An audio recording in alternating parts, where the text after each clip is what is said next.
তোমার আর মা বাবার সব কথা আমি শুনেছি। তোমার প্রতি আমার কোনো অভিযোগ নেই, মা বাবার প্রতিও কোনো অভিমান নেই। আসলে সব দোষ তো আমার, তাই না?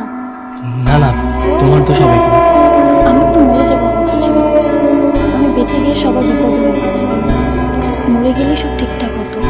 দেখো, তুমি যা ভাবছো সবই ভুল। তোমাদের সবার প্রতি আমি খুব কৃতজ্ঞ থাকবো। তুমি তোমার ভালোবাসার মানুষের কথা ভুলে হলেও আমাকে হাসি খুশি রাখার চেষ্টা করেছো। বাবা মা সবসময় চেষ্টা করেছে আমাকে ভালো রাখার। আমি চলে গেলে তোমার জীবনটাকে নতুন করে সাজিয়ে নিও, নতুন করে সবকিছু গুছিয়ে নিও। আমার কথা ভাবতে হবে না, জীবন এমনি চলে যাবে। আমি আবার ঢাকা আসলে অবশ্যই তোমার সাথে দেখা করবো। পারলে আমাকে ক্ষমা করে দিও। বললাম তো, কোনো অভিযোগ নেই। আর বলছো দেখা করার কথা, এই জীবনে তোমার সঙ্গে আমার কোনোদিনও দেখা হবে না, কথা হবে না।